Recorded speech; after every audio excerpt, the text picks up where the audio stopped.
Hebrews 12:1 reads, "Therefore, since we were surrounded by such a great cloud of witnesses, let us throw off everything that hinders and the sin that so easily entangles, and let us run with perseverance that the race marked out for us, fixing our eyes on Jesus, the pioneer and perfecter of faith. For the joy set before him, he endured the cross, scorning its shame, and sat down at the right hand of the throne of God." Now, I'm gonna read this to y'all in a different version. Listen to this version. It says, "As for us, we have all of these great witnesses who encircle us like clouds. So we must let go of every wound that has pierced us and the sin we so easily fall into. Then we will be able to run life's marathon race with passion and determination, for the paths have been already marked out before us." Now, I read that because it ties into what I spent a little time with God this morning, and y'all know when I do that, He starts giving me things and I start writing.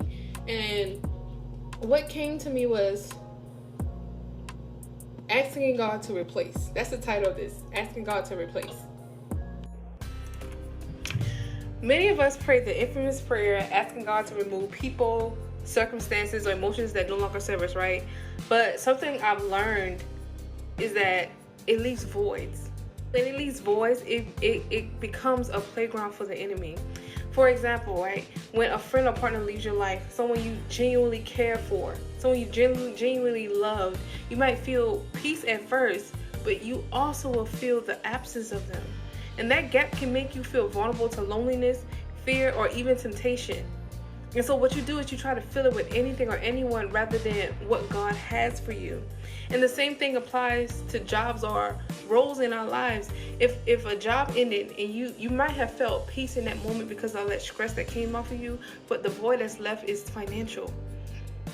And it becomes a part of the struggle that you feel. And the enemy thrives in those spaces. He try to make you doubt. He try to make you worry. And he try to make you settle for things that God don't have for you because of the sake that you feel like you need or you're lacking. And then what's the solution? Worship. You got to give God glory through the difficulty. Like Marvin Sapp says, praise him in advance. I love Marvin Sapp's song. I think it's Marvin Sapp. Praise him in advance. In the song, he says praise confuses the enemy, because you know what worship does? Why he says it confuses says that it confuses the enemy? Because worship shifts the focus at the illusion that the enemy tries to place you in, and it brings in the reality of God's presence and his provision for your life.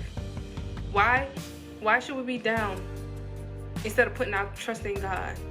Your worship is saying God is bigger than my struggles. Your worship is saying God is bigger than the storms that I think that I am. It takes you out of the illusion that the enemy is trying to place you in, when God is really opening the door for you to trust him. God is opening the door for you to receive him. God is opening the door for you to have a relationship with him. Open doors aren't always jobs or business opportunities. Open doors sometimes are doors that are open doors that leads to him. So again, when you ask God to remove, also ask him to replace.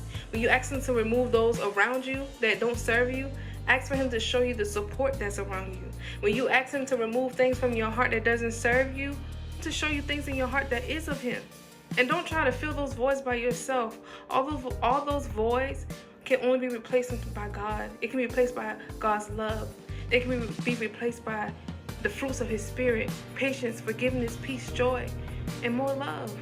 Allow God to do that. Everything God removes can be replaced. But his replacement brings life, not just temporary comfort.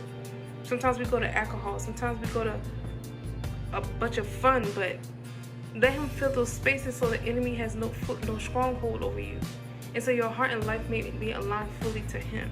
So go back to Hebrews 12:1 and think about that. All those things that pierced our hearts, God can refill it. I love y'all so much.